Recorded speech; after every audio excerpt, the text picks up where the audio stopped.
ಈಗ ಸಾಮಾನ್ಯ ವಿದ್ಯಾರ್ಥಿಗಳಿಗೆ ಬಂದು ಕೇಳ್ತಕ್ಕಂಥ ಪ್ರಶ್ನೆಗಳು, ಸೊ ಪ್ರಬಂಧ ಯಾವ ಬುಕ್ ಓದಬೇಕು? Average essay 10 marks, best essay 15 marks. So ಈ 5 ಮಾರ್ಕ್ಸನ್ನ ತೆಗೆದುಕೊಳ್ಳೋದಕ್ಕೆ ನಾವು ಎಕ್ಸ್ಟ್ರಾ 60 ಎಸ್ಸೆಸ್ಗಳನ್ನ ಪ್ರಿಪೇರ್ ಮಾಡ್ತಾ ಇದ್ದೀವಿ.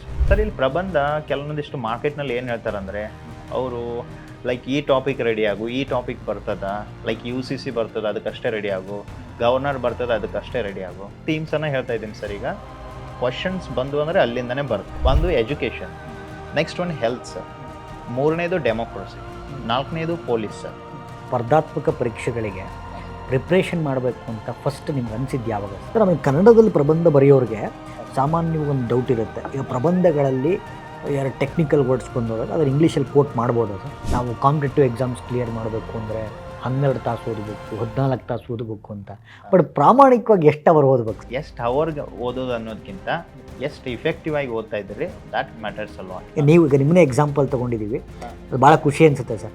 ನೀವು ಗ್ರಾಮೀಣ ವಿಭಾಗದಿಂದ ಬಂದು ಕನ್ನಡ ಮಾಧ್ಯಮದ ಶಾಲೆಯಲ್ಲಿ ಓದಿ, ನೀವು ಕೂಡ UPSC ಇಂಟರ್ವ್ಯೂಸ್ ಮೈನ್ಸ್ ಬರೆದು ಇಂಟರ್ವ್ಯೂ ಕೊಟ್ಟು ಇವತ್ತು PSI ಕ್ರ್ಯಾಕ್ ಮಾಡಿದ್ದೀರಾ ಅಂತಂದರೆ ಈ ಎಲ್ಲ ಕೈಲೂ ಸಾಧ್ಯ ಆಗುತ್ತೆ ಅನ್ನೋದು ಒಂದು ಆ ಕೋಟ್ ಏನು ಹೇಳ್ತಂದ್ರೆ sir, if talent does not work hard work can beat talent. ಸ್ಪರ್ಧಾತ್ಮಕ ಪರೀಕ್ಷೆಗಳಿಗೆ ತಯಾರಿ ನಡೆಸಬೇಕು ಅಂದರೆ ಜನರಲ್ ಲೆವೆಲ್ ಒಂದು ಟಾಕ್ ಇದೆ, ನಾವು ಸನ್ಯಾಸಿಗಳ ಥರ ಜೀವನ ಮಾಡಬೇಕು.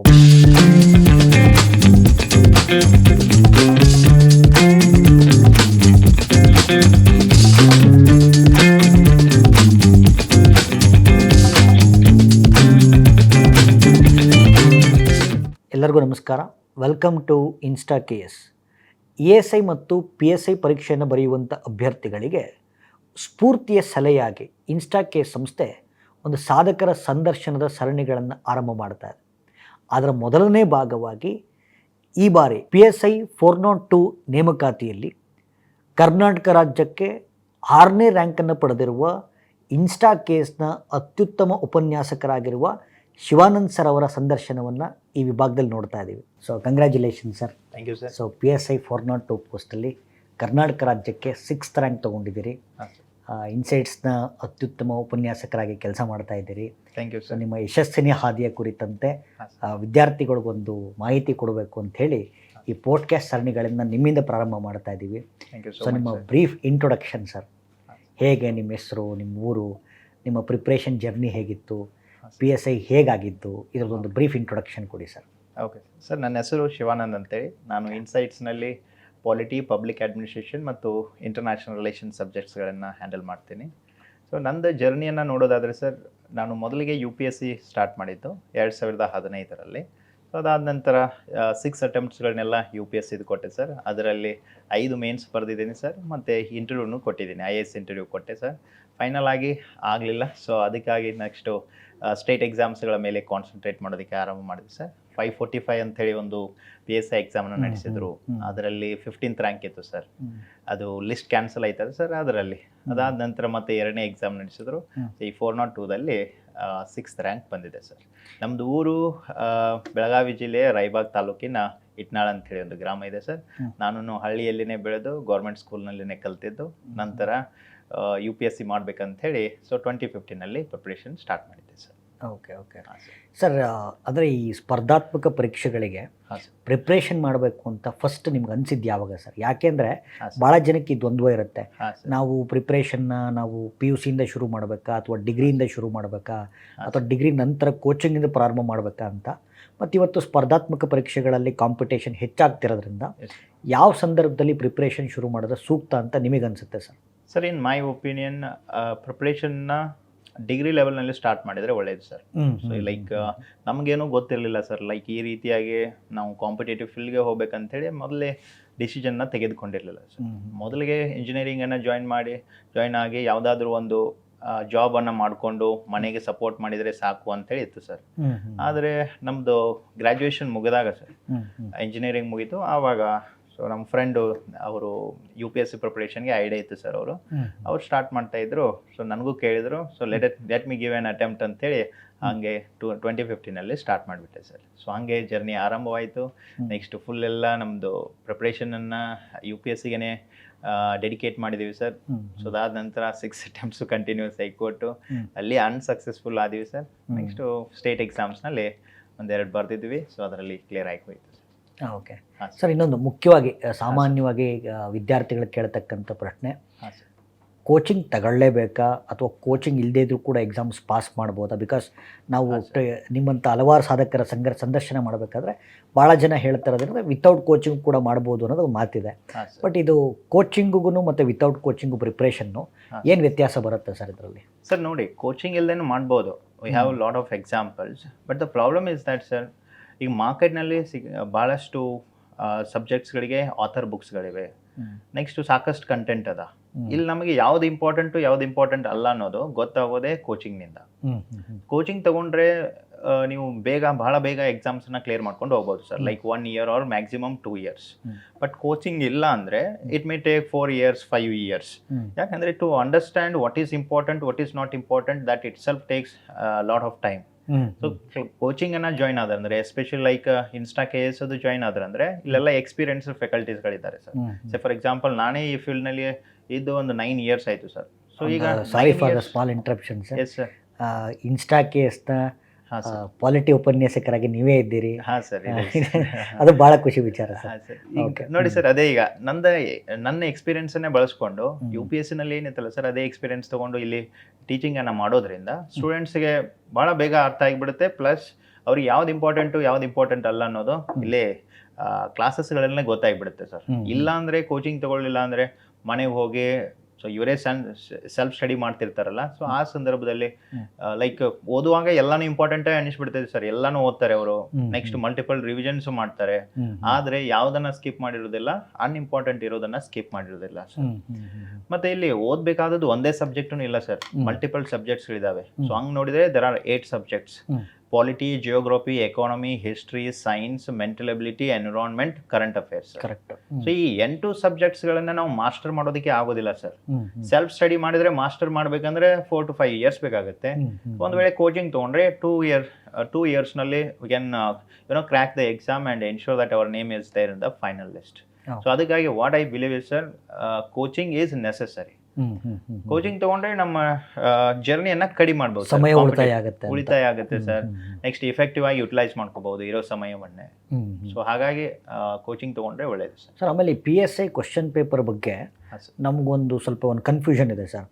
ಈಗ ಹಿಂದೆ 2022 ಹಿಂದೆ PSI ಪ್ರಶ್ನೆ ಪತ್ರಿಕೆಗಳು ನೋಡಿದಾಗ ಒಂದು ಸುಲಭದ ರೀತಿಯಲ್ಲಿ ಇತ್ತು ಸರ್. ಅಂದರೆ PSI ಕ್ಲಿಯರ್ ಮಾಡ್ಬೋದು ಅನ್ನೋ ಹಂತದಲ್ಲಿತ್ತು. ಈ 545 ಪೋಸ್ಟು ಮತ್ತು 402 ಪೋಸ್ಟ್ ನೋಟಿಫಿಕೇಶನ್ ಬಂದಮೇಲೆ the whole examination pattern change ಆಗಿದೆ ಅಂತ ಹೊರನೋಟಕ್ಕೆ ಕಾಣಿಸ್ತಾ ಇದೆ ಸರ್. ಇದರ ಬಗ್ಗೆ ನಿಮ್ಮ ಅಭಿಪ್ರಾಯ? ಮತ್ತು ಈ ಥರ ಕ್ವಶನ್ ಪೇಪರ್ ಲೆವೆಲ್ ತುಂಬ ಟಫ್ ಬರೋದ್ರಿಂದ ಇನ್ನೂ ಯಾವ ರೀತಿ ನಾವು ಚೆನ್ನಾಗಿ ಪ್ರಿಪೇರ್ ಆಗ್ಬೋದು ಅನ್ನೋದು ನಿಮ್ಮ ಅಭಿಪ್ರಾಯ sir? You are absolutely right sir. See whatever the pattern that you have analysed is 100% correct sir. ಯಾಕಂದರೆ ಮೊದಲೇ ಪ್ಯಾಟರ್ನನ್ನು ನೋಡಿದರೆ ಸರ್ 545ಗಿಂತ ಮುಂಚೆಗೆ even if you have studied on your own you could have crack the exam. So ಅವಾಗ ಹಂಗಿತ್ತು sir, ಯಾಕಂದರೆ ಅಲ್ಲಿ ಬೇಸಿಕ್ ಲೆವೆಲ್ ಪ್ರಶ್ನೆಗಳನ್ನು ಕೇಳ್ತಾ ಇದೆ sir. But after these 2 exams 545, 402, 402ನಲ್ಲಿನೇ ನೋಡ್ಬೋದು ಸರ್. 402 ಕ್ವಶನ್ ಪೇಪರ್ಸು ಅದು KS ಪ್ರಿಲಿಮ್ಸ್ ಕ್ವಶನ್ ಪೇಪರ್ಸ್ ಲೆವೆಲ್ಗಿದೆ ಸರ್. ಅಂದರೆ ಆ ಲೆವೆಲ್ ಸ್ಟ್ಯಾಂಡರ್ಡ್ಗಿದೆ. ಸೊ ನೀವು ಸೆಲ್ಫ್ ಸ್ಟಡಿ ಮಾಡಿದರೆ ಬೇಸಿಕ್ ಥಿಂಗ್ಸ್ಗಳು ಅಂಡರ್ಸ್ಟ್ಯಾಂಡ್ ಆಗ್ತವೆ, ಆದರೆ ಕೆಲವೊಂದಿಷ್ಟು ಕಾಂಪ್ಲೆಕ್ಸ್ ಕಾನ್ಸೆಪ್ಟ್ಸ್ಗಳು ಇರ್ತಾವಲ್ಲ ಸರ್, ಸೊ ಅದು ಅರ್ಥ ಆಗೋದಿಲ್ಲ. ಮತ್ತೆ ಅಲ್ಲಿ standard of question paper has also improved sir. ಮೊದಲಿಗೆ ನಾವು ಬೇಸಿಕ್ ಲೆವೆಲಲ್ಲಿ ಕ್ವಶನ್ಸ್ಗಳನ್ನ ಕೇಳ್ತಿದ್ದ, ಸೊ ಅಷ್ಟು ಸೆಲ್ಫ್ ಸ್ಟಡಿ ಮಾಡಿದ್ರು ಕ್ಲಿಯರ್ ಮಾಡ್ತಿದ್ವಿ ಸರ್. ಬಟ್ ಈಗ ಅಡ್ವಾನ್ಸ್ ಲೆವೆಲ್ನಲ್ಲಿ ಇದೆ ಸರ್. PSI ಎಕ್ಸಾಮೇ ಆದರೆ the quality of questions are at par with the KS prelims exam. ಲೆವೆಲಿಗೆ ಬರ್ತಾ ಇದೆ. ಸೊ ಅದಕ್ಕಾಗಿ ನಂದು ಒಪಿನಿಯನ್ ಏನಿದೆ ಅಂದರೆ ಸರ್, ನೀವು PSIನೇ ಮಾಡಲಿ, ಆದರೆ ನಿಮ್ಮ ಪ್ರಿಪ್ರೇಷನ್ ಸ್ಟ್ಯಾಂಡರ್ಡು KS ಲೆವೆಲ್ಗೆ ಇರಬೇಕು. ಸೊ ಈಗ ನಾವು ಚಾನ್ಸ್ ತೊಗೊಳಕ್ಕೆ ಬರಲ್ಲ ಸರ್. ಲೈಕ್ 1-2 ನೋಟಿಫಿಕೇಶನಲ್ಲಿ ಕ್ಲಿಯರ್ ಮಾಡ್ಕೊಂಡು ಹೋಗಬೇಕಾಗಿರುತ್ತೆ. ಸೊ ಅಂಥದ್ರಲ್ಲಿ ನಾವೇನಾದರೂ ಚಾನ್ಸ್ ತಗೊಳ್ತಾ ಮೊದಲೇ PSI ಲೆವೆಲ್ಗೆ ಅಷ್ಟೇ ಪ್ರಿಪ್ರೇಷನ್ ಮಾಡಿ ಒಂದು ವೇಳೆ ಕ್ವಶನ್ ಪೇಪರ್ ಟಫ್ ಬಂತಂದರೆ ಚಾನ್ಸ್ ಮಿಸ್ ಆಗೋಗ್ಬಿಡುತ್ತೆ ಸರ್. ಸೊ ಅದಕ್ಕಾಗಿ KS ಲೆವೆಲ್ ಪ್ರಿಪರೇಷನ್ ಮಾಡಿದ್ರೆ PSI ಮಾಡೋದೇನು ಕ್ಲಿಯರ್ ಮಾಡೋದೇನು ದೊಡ್ಡ ಚಾಲೆಂಜ್ ಆಗೋದಿಲ್ಲ ಸರ್. ಅದಕ್ಕಾಗಿ ಸರ್, ಇನ್ನೊಂದು ಮುಖ್ಯವಾಗಿ ಈ PSI ಪರೀಕ್ಷೆಯಲ್ಲಿ ಗೇಮ್ ಚೇಂಜರ್ ಅಂತ ಕರೆಸ್ಕೊಳ್ಳೋದು paper 1. Yes sir.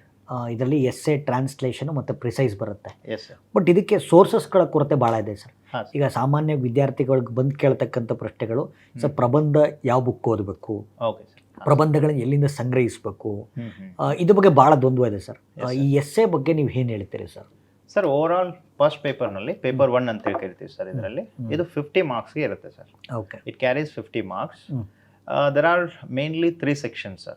First one is essay, second one is translation, and the third one is precis writing. ಸಂಕ್ಷಿಪ್ತವಾಗಿ ಬರೆಯೋದು, ಭಾಷಾಂತರ ಅಂತ ಹೇಳಿರುತ್ತೆ ಸರ್. ಒಂದು ಭಾಷೆಯಿಂದ ಇನ್ನೊಂದು ಭಾಷೆಗೆ ಅನುವಾದ ಮಾಡೋದು, ಮತ್ತು ಪ್ರಬಂಧ ಅಂತ ಹೇಳಿರುತ್ತೆ ಸರ್. ಪ್ರಬಂಧ 20 ಮಾರ್ಕ್ಸ್ ಇರುತ್ತೆ, ಟ್ರಾನ್ಸ್ಲೇಷನ್ 20 ಮಾರ್ಕ್ಸ್ಗೆ ಸರ್. ಒಂದು ಕನ್ನಡ ಟು ಇಂಗ್ಲಿಷ್ ಇರುತ್ತೆ, ಇನ್ನೊಂದು ಇಂಗ್ಲಿಷ್ ಟು ಕನ್ನಡ ಇರುತ್ತೆ. And last one is precis writing. It is for 10 marks. Sir precis writing is the easiest part of paper 1. So ಎಷ್ಟು ಈಜಿ ಇರುತ್ತೆ ಅಂದರೆ ಸರ್, ಅಲ್ಲೊಂದು ಏನೋ ಸ್ಟೋರಿ ಕೊಟ್ಟಿರ್ತಾನೆ, you just need to write within certain set of words sir. Like ಅವರು ಅಲ್ಲಿ ಒಂದು story ಕೊಟ್ಟಿದ್ರಂದ್ರೆ ಸಾಕಷ್ಟು ನಂಬರ್ ಆಫ್ ವರ್ಡ್ಸ್ಗಳಿರ್ತವೆ ಸರ್ ಅಲ್ಲಿ. ಅದನ್ನು ನಾವು 1/3ಗೆ ರೆಡ್ಯೂಸ್ ಮಾಡಬೇಕಾಗಿರುತ್ತೆ. ಸೊ ಇಲ್ಲಿ 1/3 ಅಂದರೆ 1 ಪೇಜ್ನಲ್ಲಿ 100 ಕಾಲಮ್ಸ್ಗಳನ್ನು ಕೊಟ್ಟಿರ್ತಾನೆ, ಒಂದು 75 ವರ್ಡ್ಸ್ಗಳಲ್ಲಿ ಮುಗಿಸಿದ್ವು ಅಂದರೆ we can get 6 to 7 marks out of 10 marks sir. So that is the easiest part. And the next easiest part is translations. ಯಾಕಂದ್ರೆ ಎಸ್ಸೆ ಯಾವುದ್ರ ಮೇಲೆ ಬರುತ್ತೆ ಅಂತ ಹೇಳೋದಕ್ಕೆ ಬರಲ್ಲ, ಆದರೆ ಟ್ರಾನ್ಸ್ಲೇಷನ್ ಅಲ್ಲೇ ಇರುತ್ತೆ ಸರ್. ನಮಗೆ ಕನ್ನಡದಲ್ಲಿನೂ ಅವನೇ ಕಂಟೆಂಟ್ ಕೊಟ್ಟಿರ್ತಾನೆ, ಅದೇ ಕಂಟೆಂಟನ್ನು ಇಂಗ್ಲೀಷ್ ಟ್ರಾನ್ಸ್ಲೇಟ್ ಮಾಡೋದು. ನೆಕ್ಸ್ಟು ಕನ್ನಡ ಟು ಇಂಗ್ಲೀಷ್ ಅಂತ ಇತ್ತಂದರೆ ಪ್ಯಾರಾಗ್ರಾಫ್ಸ್ಗಳು ಕನ್ನಡದಲ್ಲಿ ಇರ್ತವೆ, ಸೊ ಅದನ್ನೇ ಇಂಗ್ಲೀಷ್ ಟ್ರಾನ್ಸ್ಲೇಟ್ ಮಾಡೋದು ಸರ್. ಸೊ ಇಲ್ಲಿ ಏನಂದರೆ ಸರ್, ಒಂದು ಥಿಂಗು ನಮ್ಮದು ಬೇಸಿಕ್ ಇಂಗ್ಲೀಷ್ ಇತ್ತಂದರೆ ನಾವು ಟ್ರಾನ್ಸ್ಲೇಷನ್ನ ಹ್ಯಾಂಡಲ್ ಮಾಡ್ಬೋದು. ಈ doesn't expect here Oxford English sir. ನಮಗೆ ಬೇರೆ ಇಂಗ್ಲೀಷ್, ಬೇಸಿಕ್ ಇಂಗ್ಲೀಷ್ ಲೆವೆಲ್ ಎಷ್ಟು ಗೊತ್ತಿರ್ತದಲ್ಲ, ಸೊ ಅಷ್ಟರಲ್ಲಿನೇ ಒಂದು ಸೆಂಟೆನ್ಸನ್ನು ಕನ್ನಡದಿಂದ ಇಂಗ್ಲೀಷ್ಗೆ ಒಂದೊಂದೇ ಸೆಂಟೆನ್ಸ್ನ ಟ್ರಾನ್ಸ್ಲೇಟ್ ಮಾಡ್ತಾ ಹೋದಿವಿ ಅಂದರೆ ಮಾರ್ಕ್ಸನ್ನು ಪಡಿಬೋದು ಸರ್. ಸೊ ನಾನು ಇದರಲ್ಲಿ 2 ಎಕ್ಸಾಮ್ಸ್ನಲ್ಲಿ ಆಲ್ಮೋಸ್ಟ್ 35 ಮಾರ್ಕ್ಸ್ ತೊಗೊಂಡಿದ್ದೀನಿ. ನಾನು ಎಕ್ಸ್ಟ್ರಾ ಪ್ರಿಪ್ರೇಷನ್ ಏನು ಮಾಡಿಲ್ಲ ಸರ್. ಒಂದಿಷ್ಟು ಕ್ವಶನ್ಸ್ಗಳನ್ನ ಪ್ರಾಕ್ಟೀಸ್ ಮಾಡಿದೆ, previous year question papers practice ಮಾಡ್ಕೊಂಡ್ರೆ ಸಾಕು ಸರ್. ಸೊ ಟ್ರಾನ್ಸ್ಲೇಷನ್ದು ಏನು ಇಶ್ಯೂ ಇಲ್ಲ ಸರ್. ಅಲ್ಲಿ ಟ್ರಾನ್ಸ್ಲೇಷನ್ ಕೆಲವು ಕಡೆ ಸರ್ ಈ ಟ್ರಾನ್ಸ್ಲೇಷನ್ ಬಂದಾಗ ನಮ್ಮಲ್ಲಿ ಈಗ DSCRT ಪುಸ್ತಕಗಳಿದಾವೆ, ರಾಜ್ಯ ಸರ್ಕಾರ ಪಬ್ಲಿಷ್ ಮಾಡಿರ್ತಕ್ಕಂಥ DSCRT ಪುಸ್ತಕಗಳು 2 ಮಾಧ್ಯಮಗಳಲ್ಲಿ ಲಭ್ಯ ಇದೆ. ಅದು ಅದ್ರಲ್ಲಿ ನಾವು ಕನ್ನಡ ತಗೊಂಡು ಇಂಗ್ಲಿಷ್ ಟ್ರಾನ್ಸ್ಲೇಷನ್ ಮಾಡ್ಕೊಳ್ಳೋದು, ಮತ್ತು ಅದನ್ನು ಇಂಗ್ಲಿಷ್ ಬುಕ್ಕಲ್ಲಿ ಎವಾಲ್ವೇಟ್ ಮಾಡ್ಕೊಳ್ಳೋದು, ಮತ್ತು ಇಂಗ್ಲಿಷ್ ತಗೊಳ್ಳೋದು, ಅದನ್ನು ಕನ್ನಡಕ್ಕೆ ಟ್ರಾನ್ಸ್ಲೇಟ್ ಮಾಡೋದು, ಕನ್ನಡ ಬುಕ್ಕಲ್ಲಿ ಎವಾಲ್ವೇಟ್ ಮಾಡ್ಕೊಳ್ಳೋದು. ಇದೇನಾದ್ರು ಹೆಲ್ಪ್ ಆಗ್ಬೋದಾ ಸರ್? ಖಂಡಿತ ಹೆಲ್ಪ್ ಆಗುತ್ತೆ ಸರ್. ಅದಕ್ಕಿಂತ ಸೊ ನಮಗೆ ಸರ್, ಈಗ ಪ್ರತಿ ಸಬ್ಜೆಕ್ಟ್ದು 2 ಲ್ಯಾಂಗ್ವೇಜ್ ಬುಕ್ಸ್ ಅನ್ನ ತೆಗೆದುಕೊಳ್ಳೋದಕ್ಕಿಂತ ಒಂದು ಟ್ರಾನ್ಸ್ಲೇಟೆಡ್ ಬುಕ್ನೇ ಇದೆ ಸರ್. ಎಲ್ಲ ಪ್ರಿವಿಯಸ್ ಇಯರ್ ಕ್ವಶನ್ಸ್ದು ಟ್ರಾನ್ಸ್ಲೇಷನ್ ಮಾಡಿರ್ತಕ್ಕಂಥದ್ದು ಒಂದು ಬುಕ್ ಮಾರ್ಕೆಟ್ನಲ್ಲಿ ಸಿಗುತ್ತೆ. ಶಿವಕುಮಾರ್ ಮಾಲ್ವಿ ಅಂತ ಹೇಳಿದೆ ಸರ್. ಅದು ಶಿವಕುಮಾರ್ ಮಾಲ್ವಿ ಒಳ್ಳೆ ಟೀಚರ್ ಅವರು ಸಹ ಸರ್. ಲೈಕ್ ಟ್ರಾನ್ಸ್ಲೇಷನ್ಗೋಸ್ಕರ ಸೊ ಅವ್ರದ್ದು ಇಂಗ್ಲಿಷ್ ಗ್ರಾಮರ್ ಬುಕ್ನು ಇದೆ. ಬೇಸಿಕ್ ಇಂಗ್ಲಿಷ್ ಗ್ರಾಮರ್ನ ಇಂಪ್ರೂವ್ಮೆಂಟ್ ಮಾಡ್ಕೋಬೇಕಾಗಿತ್ತಂದ್ರೆ ಅದು ಶಿವಕುಮಾರ್ ಮಾಲ್ವಿ ಸರ್ದನ್ನೇ ತಗೋಬಹುದು.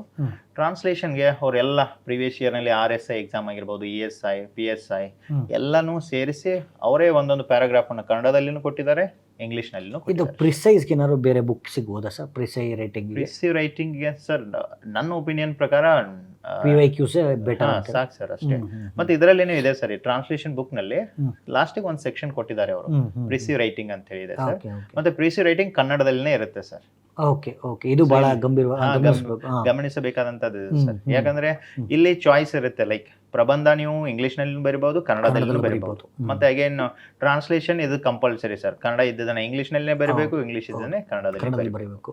ಅದೇ ಪ್ರಿಸಿವ್ ರೈಟಿಂಗ್ ಕಂಪಲ್ಸರಿ, ಅದು ಕನ್ನಡದಲ್ಲಿನೇ ಇರುತ್ತೆ. ಸೊ ಸಂಕ್ಷಿಪ್ತವಾಗಿ ಕನ್ನಡದಲ್ಲಿನೇ.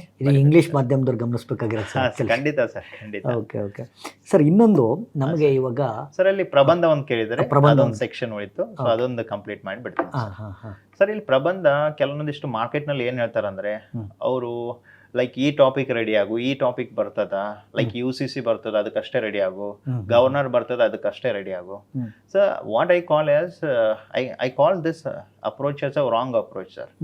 ಬಿಕಾಸ್ ಇಲ್ಲಿ ನಾವು ಪ್ರೆಡಿಕ್ಟ್ ಮಾಡ್ತಾ ಹಂಗೆ ಹೋದ್ವು ಅಂದ್ರೆ ಒಂದು PSI ಎಕ್ಸಾಮ್ಗೆ 60 to 70 ಟಾಪಿಕ್ಸ್ ಅನ್ನ ರೆಡಿ ಮಾಡ್ಬೇಕಾಗುತ್ತೆ ಸರ್. ಈಗ ನಾವು ಪೇಪರ್ 2 ನಲ್ಲಿ ರಿವಿಷನ್ ಮಾಡೋದು ಬಿಟ್ಟು ಪೇಪರ್ 1 ನಲ್ಲಿ ಎಸ್ಸೆನ ಮಾಡ್ತಾ ಕುಳಿತುಕೊಳ್ಬೇಕಾಗುತ್ತೆ ಸರ್. ಸರ್ ನೀವು ಎಂತ ಬೇಕಾದಂತೆ ಜನರಲ್ ಎಸ್ಸೆ ಬರೀರಿ, out of 20 marks he will give 10 marks. If you write the best essay, he will give you 15 marks. So the variation of the marks is just 5 marks. Average essay to the best essay. Average essay 10 marks, best essay 15 marks. So ಈ 5 marks ಅನ್ನ ತೆಗೆದುಕೊಳ್ಳೋದಕ್ಕೆ ನಾವು extra 60 essays ಗಳನ್ನ prepare ಮಾಡ್ತಾ ಇದೀವಿ sir. So this is what I call as a wrong strategy. ಅದರ ಬದಲಾಗಿ general strategy ಇಟ್ಕೊಳ್ಳೋಣ sir. First you should know how to write a general essay. ಯಾವುದೇ ಟಾಪಿಕ್ ಬರಲಿ, ಸೇ ಫಾರ್ ಎಕ್ಸಾಂಪಲ್ ಎಜುಕೇಶನ್ ಬಂತಂದ್ರೆ general essay ಹೆಂಗ್ ಬರೆಯೋದು ಅಂತ ಗೊತ್ತಿಲ್ಲ. ಹಂಗೆ ಎನ್ವಿರಾನ್ಮೆಂಟ್ ಅಥವಾ ಕ್ಲೈಮೇಟ್ ಚೇಂಜ್ ಅಂತ ಹೇಳಿ ಬಂತಂದ್ರೆ ಅದ್ರ ಮೇಲೆ ಜನರಲ್ ಎಸ್ಸೆ ಬರೆಯೋದಕ್ಕೆ ಗೊತ್ತಿರ್ಬೇಕು ಸರ್. ಅಂದ್ರೆ ನಾನಿಲ್ಲಿ ಏನು ಸಜೆಸ್ಟ್ ಮಾಡ್ತಾ ಇದ್ದೇನೆ ಅಂದ್ರೆ, instead of going for a specific topic, identify 10 themes. ಒಂದು 10 ಥೀಮ್ಸ್ಗಳನ್ನ ಐಡೆಂಟಿಫೈ ಮಾಡೋದು ಸರ್. 10 ಥೀಮ್ಸ್ಗೆ ನಮ್ಮ ಹತ್ರ ಫಾರ್ಡರ್ ಇರಬೇಕು. So what do I mean by ಫಾರ್ಡರ್? ಒಂದು 4 ಕೋಟ್ ಇರಬೇಕು ಸರ್. ಒಂದು ಎಕ್ಸಾಂಪಲ್ ತಗೊಂಡು ಹೇಳ್ತಾ ಹೋಗ್ತೀನಿ ಸರ್. ಫಾರ್ ಎಕ್ಸಾಂಪಲ್ ಈಗ ಎಜುಕೇಶನ್ ಅಂತ ಹೇಳಿ ತಗೊಂಡ್ರೆ ಒಂದು 4 ಕೋಟ್ಸ್ ಇರಬೇಕು. ಅದಾದ ನಂತರ ಎಜುಕೇಶನ್ ರಿಲೇಟೆಡ್ ಡೇಟಾ ಕಲೆಕ್ಟ್ ಮಾಡಬೇಕು.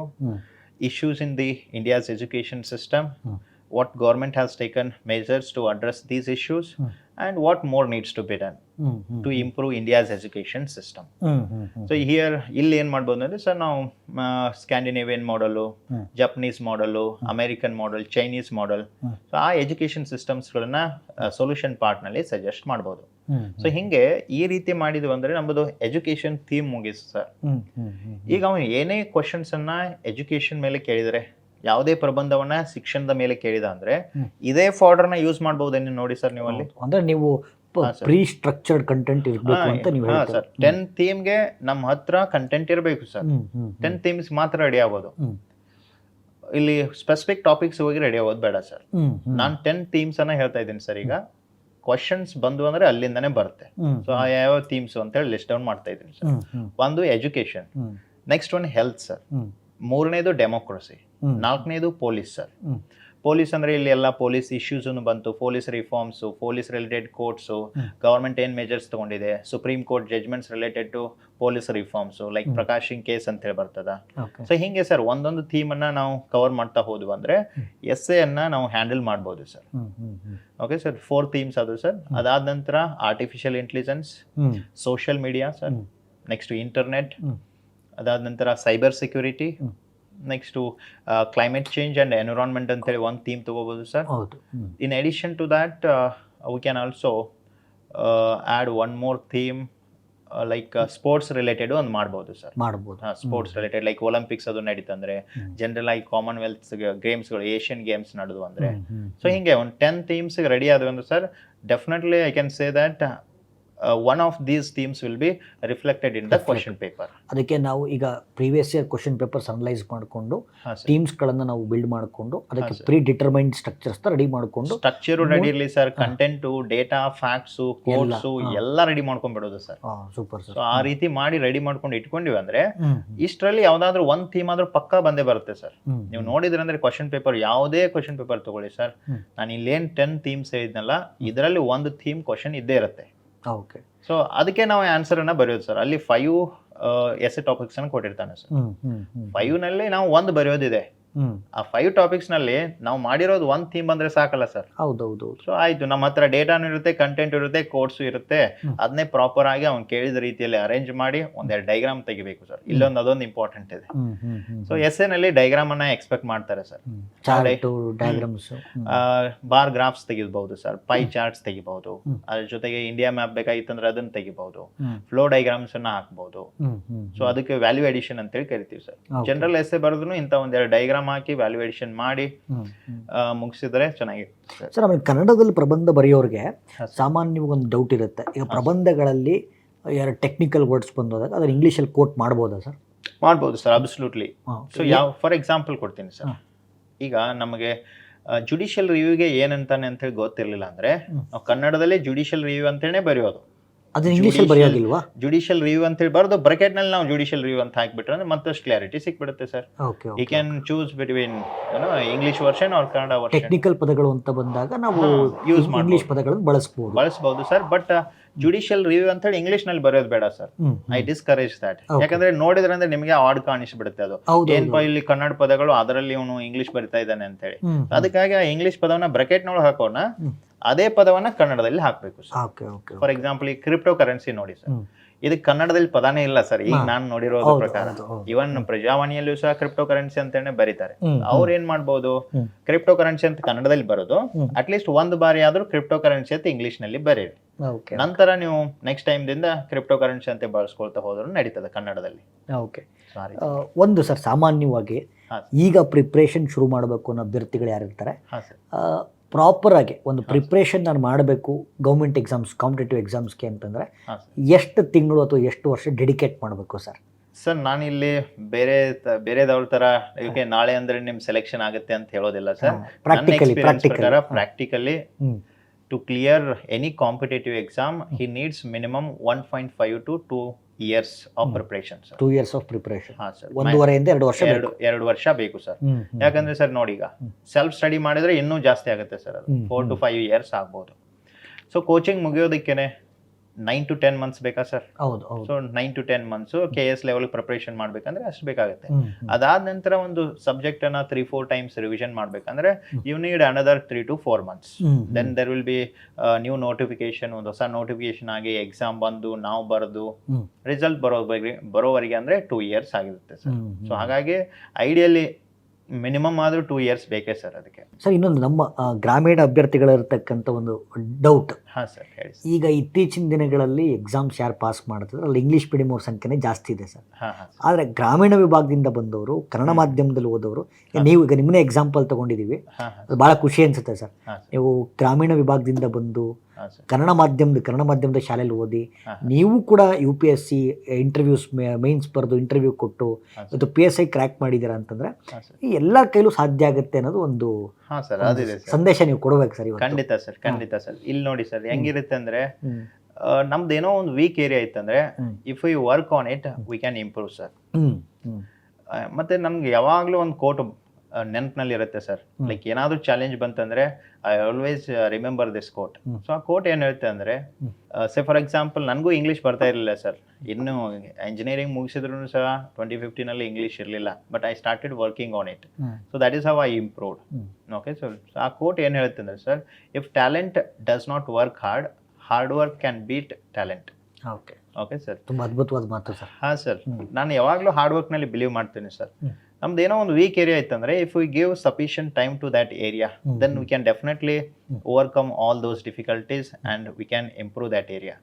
ಈಗ ಹಳ್ಳಿಯಿಂದ ಬಂದಂಥವ್ರಿಗೆ ಸರ್ ಮೊದಲನೇದು ಚಾಲೆಂಜ್ ಏನಿರುತ್ತೆ ಅಂದ್ರೆ ಇಂಗ್ಲೀಷನ್ನು ಕಲಿಯೋದು, ಇಲ್ಲಾಂದ್ರೆ ಮೆಂಟಲ್ ಎಬಿಲಿಟಿನಲ್ಲಿ ವೀಕ್ ಇರ್ತಾರೆ, ಸೈನ್ಸ್ನಲ್ಲಿ ವೀಕ್ ಇರೋದು. ನಮ್ಮ ಯಾವ ಏರಿಯಾಸ್ ವೀಕ್ ಇದಾವೆ ಅವುಗಳನ್ನ ಐಡೆಂಟಿಫೈ ಮಾಡ್ಕೊಳ್ಳೋದು ಸರ್. ಮಾಡಿಕೊಂಡು ಆ ಏರಿಯಾದ ಮೇಲೆ ನಾವು ಚೆನ್ನಾಗಿ ವರ್ಕ್ ಮಾಡಿದ್ವಿ ಅಂದರೆ ಅದಕ್ಕೆ ಅಂತೇಳಿ ಡೈಲಿ 1-2 hours 3 hours ಕೊಟ್ಬಿಟ್ವಿ ಅಂದರೆ definitely we can overcome that problems. ಹೌದು. ಮತ್ತು ಸರ್ ನನಗೆ ಈಗ ಇತ್ತೀಚೆಗೆ ವಿದ್ಯಾರ್ಥಿಗಳಲ್ಲಿ ನಾನು ಒಬ್ಬ ಆಸ್ಪಿರೆಂಟ್ ಆಗಿ ಕೇಳಬೇಕು ಅಂತಂದಾಗ ಸಾಮಾನ್ಯವಾಗಿ ಸಾಕಷ್ಟು ವಿದ್ಯಾರ್ಥಿಗಳು ನಾನು ನೋಡ್ದಂಗೆ ಸರ್ ಬೈ ನೋಟ್ಸ್ ಮೇಲೆ ಮಾತ್ರ ಡಿಪೆಂಡ್ ಆಗಿರ್ತಾರೆ. ಒಂದು ಉತ್ತಮ ನೋಟ್ಸ್ ಇದ್ದರೆ ಸಾಕ ಅಥವಾ ಜೊತೆಗೆ ಈಗ ಬಿಕಾಸ್ ಅಥವಾ ನೋಟ್ಸ್ ಮೇಲೆ ಡಿಪೆಂಡ್ ಆಗಿರೋದ್ರಿಂದ ಉತ್ತಮ ನೋಟ್ಸ್ ಇದ್ರೆ ಸಾಕ ಅಥವಾ ಜೊತೆಗೆ ಪುಸ್ತಕನೂ ಓದಲೇಬೇಕಾ ಸರ್? ಇದೊಂದು ಕ್ಲಾರಿಟಿ ಬೇಕು ಸರ್. ಸರ್ ನಾನು ಭಾಳ ಇಂಪಾರ್ಟೆಂಟ್ ಇನ್ನೊಂದು ಮೆಸೇಜ್ ಕೊಡ್ತಾ ಇದ್ದೀನಿ ಸರ್. ಯಾಕಂದರೆ ಕಾಂಪಿಟೇಟಿವ್ ಫೀಲ್ಡ್ನಲ್ಲಿ ಸಾಕಷ್ಟು ಸಬ್ಜೆಕ್ಟ್ಸ್ಗಳಿದ್ದಾವೆ. ಹೌದು, ಸಾಕಷ್ಟು ಸಬ್ಜೆಕ್ಟ್ಸ್ಗಳಿದ್ದಾವೆ ಸರ್. ಸೊ ಹಾಗಾಗಿ 8 ಸಬ್ಜೆಕ್ಟ್ಸ್ ಇದಾವೆ ಅಂದರೆ ನೀವು ಪ್ರತಿಯೊಂದು ಸಬ್ಜೆಕ್ಟ್ಗೆ ಏನಾದರೂ 2-3 ಬುಕ್ಸ್ಗಳನ್ನ ಇಟ್ಕೊಂಡ್ರೆ ಅಂದರೆ 24 books ಆಗುತ್ತೆ ಸರ್. ಕರೆಕ್ಟ್. ಸೊ ಹಾಗಾಗಿ what I believe is we should have minimum sources but there should be maximum revision. Okay. ಸೋರ್ಸಸ್ಸನ್ನು ಕಡಿಮೆನೇ ಇಟ್ಕೊಳ್ಳೋಣ ಸರ್. ಬಟ್ ಎಷ್ಟು ಸಾಧ್ಯ ಆಗ್ತದಲ್ಲ ಅಷ್ಟು ರಿವಿಷನ್ ಮಾಡ್ತಾ ಇರಬೇಕಾಗುತ್ತೆ ಸರ್. ಈಗ ನಂಬರ್ ಆಫ್ ಸೋರ್ಸಸ್ ಜಾಸ್ತಿ ಆದವು, ಬುಕ್ಸ್ಗಳ ನಂಬರ್ ಜಾಸ್ತಿ ಆಯ್ತಂದ್ರೆ ರಿವಿಷನ್ ಮಾಡೋದಕ್ಕೆ ಆಗಲ್ಲ ಸರ್. ಸೊ ಐಡಿಯಲಿ ಒಬ್ಬ ಎವರೇಜ್ IQ ಇರತಕ್ಕಂತಹ ವ್ಯಕ್ತಿ ಇದ್ದಂದ್ರೆ ಒಂದು ಎವರೇಜ್ IQ ಅಂದ್ರೆ 90 to 110 ಇರುತ್ತೆ ಸರ್. ಅಂತಹ IQ ಇರುವಂತ ವ್ಯಕ್ತಿ ಒಂದು ಮಾಹಿತಿಯನ್ನ ನೆನಪನ್ನ ಇಟ್ಕೊಳ್ಬೇಕಂದ್ರೆ he should revise it minimum 4 to 5 times. 4 to 5 times, correct, exactly. So 4 to 5 times revision ilde we cannot recall it with accuracy. So in the exam hall when we are attempting questions we should have that high level of accuracy. Accuracy ಬರಬೇಕಂದ್ರೆ sir revision ಚೆನ್ನಾಗಿ ಆಗಿರಬೇಕು, minimum 4 to 5 times ಆಗಿರಬೇಕು. So ಹಾಗಾಗಿ ನಾನು ಏನು suggest ಮಾಡ್ತೀನಿ ಅಂದರೆ ಸೋರ್ಸಸ್ಗಳನ್ನ minimum ಇಟ್ಕೊಂಡು ಮ್ಯಾಕ್ಸಿಮಮ್ ಟೈಮ್ಸ್ ರಿವಿಷನ್ ಮಾಡಿರಬೇಕು ಸರ್. ಸೊ ಅದಕ್ಕಾಗಿ ಬೆಸ್ಟ್ ಸಜೆಷನ್ ಏನಂದ್ರೆ, ನೀವು ಕೇಳಿರೋ ಪ್ರಶ್ನೆಗೆ ಉತ್ತರ ಹೇಳ್ತಾ ಇದ್ದೀನಿ ಸರ್. ಈಗ ನಮ್ಮದೇ ಆದಂಥ ನೋಟ್ಸ್ ಇತ್ತಂದ್ರೆ like if it is covering maximum number of topics then we should stick to that notes sir. For example ಈಗ ನಮ್ಮ ಇನ್ಸೈಟ್ಸ್ ನಲ್ಲಿನೇ almost all faculties give their own class notes sir. So ಅಂತ class notes ನ ಮೇಲಿಂದ ಮೇಲೆ revision ಮಾಡಿದ್ರ ಅಂದ್ರೆ then you don't have to refer the reference books. Reference book ಅನ್ನ ಓದ್ರೆ ಬೇಡ ಅಂತ ಇಲ್ಲ, but when it comes to exam time ಅವಾಗ ರಿವಿಷನ್ ಮಾಡೋದು ಕಷ್ಟ ಆಗುತ್ತೆ ಸರ್. ಫಾರ್ ಎಕ್ಸಾಂಪಲ್ ಈಗ ಇಂಗ್ಲಿಷ್ ಮೀಡಿಯಂ ನಲ್ಲಿ ನಾವು ಲಕ್ಷ್ಮೀಕಾಂತ್ ಅಂತ ಹೇಳಿ ಸಜೆಸ್ಟ್ ಮಾಡ್ತೀವಿ ಸರ್ ಪಾಲಿಟಿ ಬುಕ್. ಪಾಲಿಟಿಗೆ. ಬಟ್ ಪಾಲಿಟಿಯಲ್ಲಿ ಲಕ್ಷ್ಮೀಕಾಂತ್ ಪುಸ್ತಕದಲ್ಲಿ ಸರ್ 1800 ಪೇಜಸ್ಗಳಿದ್ದಾವೆ sir. It is practically impossible to revise all the 1800 pages all the time. So ಅದಕ್ಕಾಗಿ ನಮ್ಮದೇ ಆದಂಥ ಒಂದು ಕ್ಲಾಸ್ ನೋಟ್ಸ್ ಇರುತ್ತೆ. ಸೊ ಕ್ಲಾಸ್ನಲ್ಲಿ ಅದನ್ನ ಇಂಪಾರ್ಟೆಂಟ್ ಟಾಪಿಕ್ಸ್ಗಳನ್ನ ಇಂಪಾರ್ಟೆಂಟ್ ಪಾಯಿಂಟ್ಸ್ಗಳನ್ನ ಬರ್ಸಿರ್ತೀವಿ. ಸಿಂಪ್ಲಿಫೈಡ್ ಆಗಿ ಬರ್ಸರ್, ಸಿಂಪ್ಲಿಫೈಡ್ ವರ್ಷನ್ ಇರುತ್ತೆ. ಸೊ ಅದನ್ನ ಮಲ್ಟಿಪಲ್ ಟೈಮ್ಸ್ ರಿವಿಷನ್ ಮಾಡ್ಬೋದು ಸರ್. ವೈಯಕ್ತಿಕವಾಗಿ ನನಗೆ ಲಕ್ಷ್ಮೀಕಾಂತ್ ಬುಕ್ ನೋಡಿದ್ರೆ ಭಯ ಆಗುತ್ತೆ ಸರ್. ಸೊ ನಮ್ಮ ಇನ್ಸೈಟ್ಸ್ನಲ್ಲಿ ಸರ್ ಹೆಂಗಿದೆ ಅಂದರೆ almost all faculties they give class notes. So class notes ಜೊತೆಗೆ ಒಂದು ರೆಫರೆನ್ಸ್ ಬುಕ್ಕನ್ನು ಇಟ್ಕೋಬೇಕು ಸರ್. ಒಂದು ಕ್ಲಾಸ್ ನೋಟ್ಸ್, ಒಂದು ರೆಫರೆನ್ಸ್ ಬುಕ್. ಕ್ಲಾಸ್ ನೋಟ್ಸನ್ನು ಓದುವಾಗ ಡೌಟ್ ಬಂತಂದ್ರೆ ರೆಫರೆನ್ಸ್ ಬುಕ್ ತೆಗೆಯೋದು, ಡೌಟ್ ಕ್ಲಾರಿಫೈ ಮಾಡ್ಕೊಳ್ಳೋದು, ಮತ್ತೆ ನೋಟ್ಸಿಗೆ ಹೋಗೋದು ಸರ್. ಸೊ ಈ ರೀತಿ ಮಿನಿಮಮ್ ಸೋರ್ಸಸ್ ಒಂದು ಸಬ್ಜೆಕ್ಟ್ಗೆ ಸರ್ ಮ್ಯಾಕ್ಸಿಮಮ್ ಒಂದು ಬುಕ್ ಇಟ್ಕೋಬೇಕು sir. Okay okay okay sir. ಇತ್ತೀಚಿನ ದಿನಗಳಲ್ಲಿ ಸರ್ ಸ್ಪರ್ಧಾತ್ಮಕ ಪರೀಕ್ಷೆಗಳಲ್ಲಿ ಹಾಂ ಸರ್, ಈ ಕರೆಂಟ್ ಅಫೇರ್ಸ್ ಅನ್ನೋದು ಹೆಚ್ಚು ಪ್ರಶ್ನೆಗಳು ಬರ್ತಾ ಇದೆ. ಹಾಂ ಸರ್, ಮೊನ್ನೆ KS ಪ್ರಶ್ನೆ ಪತ್ರಿಕೆ ನೋಡಿದಾಗ ಕೂಡ ಹೆಚ್ಚು ಪ್ರಶ್ನೆಗಳು ಕರೆಂಟ್ ಅಫೇರ್ಸ್ ಇಂದ ಇತ್ತು. ಹಾಂ ಸರ್, ಬಟ್ ಈ ಕರೆಂಟ್ ಅಫೇರ್ಸ್ಗೆ ಸೋರ್ಸೇ ಇರೋದಿಲ್ಲ ಸರ್. ಹಾಂ ಹಾಂ ಹಾಂ ಸೊ ಇಂಥ ಸಬ್ಜೆಕ್ಟ್ಸ್ಗೆ ನಾವು ಹೆಂಗೆ ಡೀಲ್ ಮಾಡೋದು ಸರ್? ಸರ್ ಈಗ ನೋಡಿ, KS ಪ್ರಿಲಿಮ್ಸ್ ಕ್ಲಿಯರ್ ಮಾಡಬೇಕಂದ್ರೆ ಅಲ್ಲಿ 50% ಆಫ್ ಮಾರ್ಕ್ಸ್ ತೊಗೊಂಡ್ರು GM ನಲ್ಲಿ ಕ್ಲಿಯರ್ ಮಾಡ್ಬೋದು ಸರ್. ಅಲ್ಲಿ ಪೇಪರ್ 1 ಇದೆ ಸರ್. ಪೇಪರ್ 1 100 ಕ್ವಶನ್ಸ್, ಒಂದು ಕ್ವಶನ್ಗೆ 2 ಮಾರ್ಕ್ಸ್ ಇದೆ ಸರ್. ಅಂದರೆ paper 1 200 marks, paper 2 200 marks. Out of 400 marks, even if you get 200 marks, you can clear KS prelims in GM category.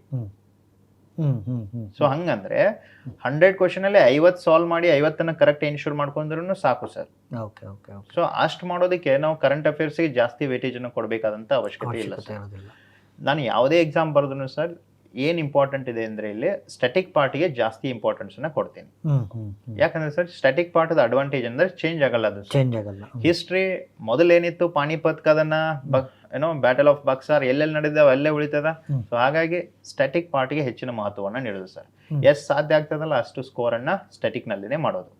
Current affairs monthly change ಆಗ್ತಾ ಇರುತ್ತೆ, yearly change ಆಗ್ತಾ ಇರುತ್ತೆ. So ಹಾಗಾಗಿ ನೆನ್ಪಿಟ್ಕೊಳ್ಳೋದನ್ನು ಕಷ್ಟ ಆಗುತ್ತೆ ಸರ್. ಸೊ ಹಾಗಾಗಿ ಅಲ್ಲಿ KS ಪ್ರಿಲಿಮ್ಸ್ ನಲ್ಲಿನೂ ಪೇಪರ್ 1ಗೆ ಸ್ಟ್ಯಾಟಿಕ್ ಪಾರ್ಟ್ ಸರ್, ಎಲ್ಲ ಸಬ್ಜೆಕ್ಟ್ಸ್ ಏನಿದೆ ಅಲ್ಲ ಅದು. ಪೇಪರ್ 2 ನಲ್ಲಿ ಮೆಂಟಲ್ ಎಬಿಲಿಟಿ ಮತ್ತೆ ಕಾಂಪ್ರಿಹೆನ್ಷನ್ ಅಂತ ಹೇಳಿ ಅದೊಂದು 30 ಕ್ವಶನ್ಸ್ ಇರುತ್ತೆ ಸರ್. ನೆಕ್ಸ್ಟ್ ಅದರಲ್ಲಿನೇ ಸೈನ್ಸ್ಗೆ 40 ಕ್ವಶನ್ಸ್ ಇರುತ್ತೆ ಸರ್. ಸೊ ಈಗ ಸೈನ್ಸ್ ಒಂದು 30 ಮತ್ತೆ ಮೆಂಟಲ್ ಅಬಿಲಿಟಿ ಒಂದು 30 ಸರ್, ಎರಡು ಸೇರಿಸಿ 60 ಕ್ವಶನ್ಸ್ ಆಯಿತು. ಇನ್ನು ಅದರಲ್ಲಿ ಎಕನಾಮಿಕ್ ಸರ್ವೆ ಮತ್ತು budget, Karnataka economic survey, Karnataka budget, ಇಷ್ಟು ಮಾಡಿದರೆ ಮುಗದೆ ಹೋಯ್ತು sir. Even if you have not prepared current affairs then also you can clear KS prelims sir. Okay sir. But other ಎಕ್ಸಾಮ್ಸ್ಗಳಲ್ಲಿ ಸರ್ KSಗೆ ಇದು ಕರೆಂಟ್ ಅಫೇರ್ಸ್ಗೆ ವೇಟೇಜ್ ಎಷ್ಟಿದೆ ಅಂದರೆ ಸರ್ 15 to 20 ಕ್ವಶನ್ಸ್ ಇದೆ. If there are 100 questions, 15 to 20 questions will come from current affairs topic sir. So ಇಲ್ಲಿ ನೋಡಿದ್ರಂದ್ರೆ current affairs weightage is similar to any other subject weightage. Correct. ಪಾಲಿಟಿಯಿಂದನೂ 15 questions ಬರ್ತಾವ, ಎಕನಾಮಿದಿಂದನೂ 15, ಜಿಯೋಗ್ರಫಿನಿಂದ 15, ಕರೆಂಟ್ ಅಫೇರ್ಸ್ನಿಂದನೂ 15. Correct. So in my opinion current ಅಫೇರ್ಸ್ಗೆ sir ಇದು ಯಾವ ಸಬ್ಜೆಕ್ಟ್ಸ್ಗೆ ಎಷ್ಟು ಇಂಪಾರ್ಟೆನ್ಸ್ನ ಕೊಡ್ತಾ ಇದ್ರಲ್ಲ ಅಷ್ಟೇ ಕೊಡಬೇಕು. ಇಲ್ಲಿ ಸ್ಟೂಡೆಂಟ್ಸ್ಗಳು ಮತ್ತೊಂದು ಮಿಸ್ಟೇಕ್ ಮಾಡಿಬಿಡ್ತಾರೆ ಸರ್. ಲೈಕ್ ಆಸ್ಪಿರೆಂಟ್ಸ್ಗಳು ಕರೆಂಟ್ ಅಫೇರು ಭಾಳ ವಾಸ್ಟ್ ಇದೆ, 2-3 ಮ್ಯಾಗ್ಝಿನ್ ಮಾಡಬೇಕು, ಆ ಯೂಟ್ಯೂಬ್ ಚಾನಲ್ಲು ಈ ಯೂಟ್ಯೂಬ್ ಚಾನಲ್ಲು ಎಲ್ಲ ಮಾಡ್ಕೋತಾ ಹೋಗ್ಬಿಡ್ತಾರೆ ಸರ್. ಇಷ್ಟೆಲ್ಲ ಮಾಡಿದರೆ ಅವ್ರಿಗೆ ರಿವಿಷನ್ ಸರಿಯಾಗಿ ಮಾಡೋದಕ್ಕೆ ಆಗಲ್ಲ sir. Correct. And if you don't do revision, whatever you have read that is futile, that is useless. ಯಾಕಂದರೆ without revision we will not be able to recall in the exam sir. Correct. So ಅದಕ್ಕಾಗಿ ನಾವು ಎಷ್ಟನ್ನು ಓದಬೇಕಂದ್ರೆ revision ಎಷ್ಟು ಮಾಡೋದಕ್ಕೆ ಸಾಧ್ಯ ಆಗ್ತಲ್ಲ ಅಷ್ಟನ್ನು ಓದಬೇಕು sir. Super super. So ಅದಕ್ಕಾಗಿ ಒಂದೊಂದೇ ಮಂತ್ಲಿ ಮ್ಯಾಗ್ಝಿನ್ನ ಫಾಲೋ ಮಾಡಿ, ಸೊ ಅಷ್ಟೇ limited information multiple times revision ಮಾಡಿಕೊಂಡು ಇದು ಮಾಡಬೇಕು ಸರ್. ಸರ್ ಇನ್ನೊಂದು ಏನಂದರೆ ಇಲ್ಲಿ ಕರೆಂಟ್ ಅಫೇರ್ಸ್ಗೆ ಸಾಕಷ್ಟು ಸೋರ್ಸಸ್ಗಳನ್ನ ರೆಫರ್ ಮಾಡ್ತಾ ಕುಳಿತು ಬಿಡ್ತಾರೆ sir. Like they read multiple magazines, ಒಂದೇ ಮ್ಯಾಗ್ಝಿನ್ನ ಫಾಲೋ ಮಾಡೋದಿಲ್ಲ, ಸೊ ಎರಡೆರಡು ಮ್ಯಾಗ್ಝಿನ್ಸನ್ನ ಫಾಲೋ ಮಾಡೋದು. ಈ ರೀತಿ ಮಾಡಿದ್ರೂ ಕರೆಂಟ್ ಅಫೇರ್ಸ್ನಿಂದ 15 ಕ್ವಶನ್ ಮಾತ್ರ ಬರ್ತಾ ಇದ್ದಾವೆ. ಹೌದು. ನಾವು 15 ಕ್ವಶನ್ಸ್ಗಳಲ್ಲಿ 8 to 10 ಕ್ವಶನ್ಸ್ ಕವರ್ ಮಾಡಿದ್ರು that is great sir current ಅಫೇರ್ಸ್ನಲ್ಲಿ. ಯಾಕಂದ್ರೆ it is a vast area. But ಅದರಿಂದ ಹೆಚ್ಚು ನಾವು ಮಾರ್ಕ್ಸ್ ಎಕ್ಸ್ಪೆಕ್ಟ್ ಮಾಡಕ್ ಆಗೋದಿಲ್ಲ. ಆಗಲ್ಲ ಸರ್, ಖಂಡಿತ ಸರ್. ಅದಕ್ಕಾಗಿನೇ ಸರ್ ಈಗ ಅದ್ರದ್ದು ವೇಟೇಜ್ ನಮ್ಗೆ ಗೊತ್ತಿದೆ, ಮತ್ತೆ ಅಕ್ಯುರೇಸಿನೂ ಅಷ್ಟಾಗಿರೋದಿಲ್ಲ ಸರ್ ಅದರಲ್ಲಿ. ಸೊ ಹಾಗಾಗಿ 15 ಕ್ವಶನ್ಸ್ ನಲ್ಲಿ 10 ಕ್ವಶನ್ಸ್ ಕವರ್ ಆದ್ರೆ that is the greatest thing. 15 ನೀವು ಎಷ್ಟು 2 ಮ್ಯಾಗ್ಝಿನ್ ಬಿಟ್ಟು 3 ಮಂತ್ಲಿ ಮ್ಯಾಗ್ಝಿನ್ ಮಾಡಿದ್ರೂ ಕವರ್ ಆಗಲ್ಲ ಸರ್. ಆಗೋದಿಲ್ಲ. ಸೊ ಹಾಗಾಗಿ ಅಡ್ವೈಸ್ ಏನಂದ್ರೆ ಒಂದೇ ಮಂತ್ಲಿ ಮ್ಯಾಗ್ಝಿನ್ ಅನ್ನ ನೀಟಾಗಿ ಮಾಡ್ಕೊಳ್ಳೋದು, ಅದರಿಂದ ಬಂದ್ರೆ ಆನ್ಸರ್ ಮಾಡೋದು, ಇರ್ಲಿಲ್ಲ ಅಂದ್ರೆ ಬಿಟ್ಬಿಡೋದು ಸರ್. ನಮ್ ಫೋಕಸ್ ಎದ್ರ ಮೇಲೆ ಇರ್ಬೇಕಂದ್ರೆ ಸ್ಟ್ಯಾಟಿಕ್ ಪಾರ್ಟ್ ಮೇಲೆ ಇರ್ಬೇಕು ಸರ್. ಸೊ ಬಿಕಾಸ್ ಚೇಂಜ್ ಆಗಲ್ಲ, ಮಾರ್ಕ್ಸ್ ಹೆಚ್ಚಿಗೆ ಬರುತ್ತೆ ಲಾಜಿಕ್ ಅದು.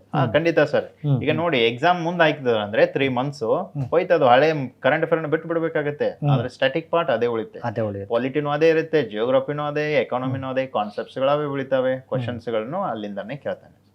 ಸರ್ ಇನ್ನೊಂದು ಸರ್, ಇದು ಅಂದ್ರೆ ನಾವು ತಯಾರಿ ಹಂತದಲ್ಲಿ ಮಾತಾಡಬೇಕಾದ್ರೆ ಹಾ ಸರ್, ಹೆಚ್ಚು ಜನ ಬಿಕಾಸ್ ಡಿಗ್ರಿ ಮುಗಿಸ್ಕೊಂಡು ಬಂದಿರ್ತಾರೆ, ಹಾ ಸರ್, ಅಂಟಿಲ್ ಡಿಗ್ರಿ ಮುಗಿಯೋವರೆಗೂ ಇಷ್ಟೊಂದು ಸಬ್ಜೆಕ್ಟ್ಸ್ ಓದಿರಲ್ಲ. ಹಾ ಸರ್, ಈಗ ಏಕಾಏಕಿ they are expose to many subjects, yes sir, vast amount of literature, yes sir, stress ಒಳಪಡ್ತಾರೆ. ಹಾ ಹಾ ಸರ್, ಆಮೇಲೆ ಇದು ಸಕ್ಸಸ್ ಗ್ಯಾರಂಟಿಡ್ ಇಲ್ಲ, ಒಂದು ಇದಂತ ರಿಸ್ಕಿ ಜಾಬ್ ಹತ್ರ. ಖಂಡಿತ ಸಕ್ಸಸ್ ರೇಟ್ ಇರೋದ್ರೆ less than 1%. Sure sir, so ಈ ಸ್ಟ್ರೆಸ್ಗೆ ಒಳಪಡ್ಬಿಡ್ತಾರೆ ಸರ್. ಅನೇಕ ಅಭ್ಯರ್ಥಿಗಳು ನೋಡಿದಾಗ they are facing stress sir. Yes sir. So ನೀವು ಎಕ್ಸಾಮ್ಸ್ ಬರೀ ಬಿಕಾಸ್ ನೀವು UPSC 6 ವರ್ಷ ಅಟೆಂಪ್ಟ್ಸ್ ಕೊಟ್ಟಿದ್ದೀರಿ, 6 ಅಟೆಂಪ್ಟ್ ಬರೆದಿದ್ದೀರಿ. ಹಾ ಸರ್. ಈ ಸ್ಟ್ರೆಸ್ ಮ್ಯಾನೇಜ್ಮೆಂಟ್ ಬಗ್ಗೆ ಹೇಗೆ ಒಂದೆರಡು ಮಾತು ಹೇಳಿ ಸರ್. ಸರ್ ಸ್ಟ್ರೆಸ್ ಎಲ್ಲರಿಗೂ ಇರುತ್ತೆ sir. Like even if is the brilliant candidate, so ಅವ್ರೇನು 10th ನಲ್ಲಿ PUC ನಲ್ಲಿ 95, 99 ಈ ರೀತಿ ಮಾಡಿದವ್ರಿಗೂ ಸ್ಟ್ರೆಸ್ ಇದ್ದೇ ಇರುತ್ತೆ sir. But what we should believe in that we should trust our self and hour efforts sir. ನಮ್ಮ ಸಾಮರ್ಥ್ಯದ ಮೇಲೆ ನಮಗೆ ನಂಬಿಕೆ ಇರಬೇಕು ಸರ್. ನಾವು ಮಾಡ್ತಾ ಇರೋದು ಕರೆಕ್ಟ್ ಅಂತ ಹೇಳಿ ಗೊತ್ತಿತ್ತಂದ್ರೆ we should dare to walk in the same direction. So ಅದು ಡೈರೆಕ್ಷನ್ ಕರೆಕ್ಟ್ ಇದೆ ಅಂತ ಹೇಳಿ ಗೊತ್ತಾಯ್ತು ಅಂದ್ರೆ ಆ ಡೈರೆಕ್ಷನ್ ಅಲ್ಲಿ ಹೋಗೋದಕ್ಕೆ ರೆಡಿ ಆಗಿರ್ಬೇಕು. 2-3 ಸರಿ ಸೋತ್ರು ಕೂಡ ಕುಗ್ಬಾರ್ದು ಅಂತ. ಖಂಡಿತ ಸರ್, ಖಂಡಿತ. ಎಷ್ಟ್ ಸಾರಿ ಸೋಲ್ ಆಗ್ತದಲ್ಲ ಸರ್, ಅಷ್ಟು ಬಾರಿ ಬೌನ್ಸ್ ಬ್ಯಾಕ್ ಆಗ್ಬೇಕು ಸರ್, ಆಗ್ಬೇಕು. ಸೊ ಆ ಒಂದು ಇಂಟರ್ನಲ್ ಮೋಟಿವೇಶನ್ ಬಹಳ ಇಂಪಾರ್ಟೆಂಟ್ ಇದೆ ಸರ್. ಯಾಕಂದ್ರೆ ನಮ್ಮ ಅಬಿಲಿಟಿ ಮೇಲೆ ನಮಗೆ ನಂಬಿಕೆ ಇರಬೇಕು.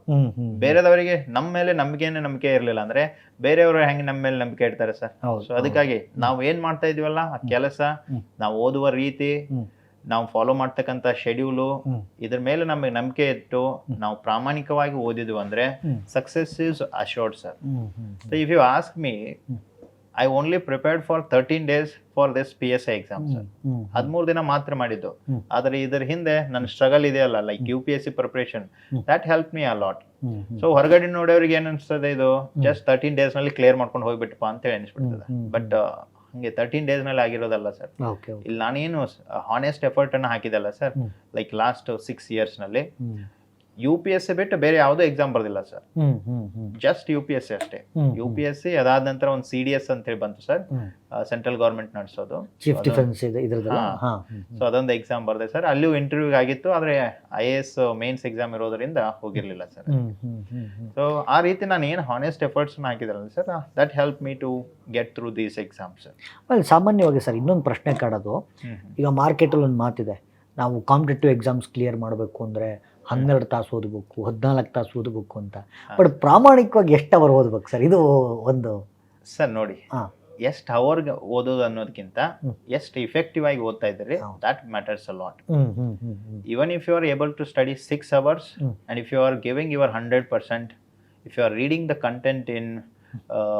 Content with 100% concentration, then 6 hours is sufficient sir. But if you are getting distracted because of some phone calls ಅಥವಾ ಮತ್ತೇನೋ ಕೆಲಸ ಬಂತು ಡಿಸ್ಟ್ರಾಕ್ಟ್ ಆಗ್ತಾ ಇದ್ರೆ ಅಂದ್ರೆ, ಅದು ವರ್ಕಿಂಗ್ ಪ್ರೊಫೆಷನಲ್ಸ್ ಇದ್ರೆ ಅಂದ್ರೆ, ಸೊ ಅವಾಗ ಸ್ವಲ್ಪ ಟೈಮ್ ಅನ್ನ ಎಕ್ಸ್ಟೆಂಡ್ ಮಾಡಬೇಕಾಗುತ್ತೆ sir. So 6 hours effective reading ಮಾಡಿದ್ರೆ ಸಾಕು. Effective 6 hours. ಎಲ್ಲ ಡಿಸ್ಟ್ರಾಕ್ಷನ್ಸ್ ಏನು ಇರಬಾರ್ದು ಸರ್. ಕರೆಕ್ಟ್ 6 ತಾಸು ಕರೆಕ್ಟ್ ಓದಬೇಕು ಸರ್. ಅದು ಮತ್ತು ಡೈಲಿ ಟಾರ್ಗೆಟ್ಸ್ ಅನ್ನ ಹಾಕೊಂಡು ಓದಬೇಕು ಸರ್. ಈಗ 6 hours ನಲ್ಲಿ 4 chapters ಮುಗಿಬೇಕಂದ್ರೆ ಮುಗಿಬೇಕು. ಸೊ ನೋ ಮ್ಯಾಟರ್ ವಾಟ್, ಅದನ್ನ ಕಂಪ್ಲೀಟ್ ಮಾಡಿನೇ ನೆಕ್ಸ್ಟ್ ಏನೇ ಕೆಲಸ ಇದ್ರೂ ಮಾಡಬೇಕು ಸರ್. ಆ ರೀತಿ ಕಮಿಟ್ಮೆಂಟ್ ಇರಬೇಕು. And there should be effective reading sir. So what do I mean by effective reading? That also I would like to clarify sir. ಯಾಕಂದ್ರೆ ಸ್ಟೂಡೆಂಟ್ಸ್ ಗಳು ಓದ್ತಾ ಇದ್ದಾರೆ, ಇಲ್ಲ ಅಂತಲ್ಲ, ಅವರು 12 hours ಓದ್ತಾ ಇದ್ದಾರೆ, but still they are not able to clear the exams because they don't know what is effective reading and they are not reading effectively. So ನನ್ನ ಪ್ರಕಾರ effective reading ಅಂದ್ರೆ read half an hour, then take a break of 5 minutes. 5 ನಿಮಿಷ break ತಗೊಂಡು ಅರ್ಧ ಗಂಟೆಯಲ್ಲಿ ಏನಾಗಿದೆ ಅದನ್ನ you should be able to reproduce on the rough paper.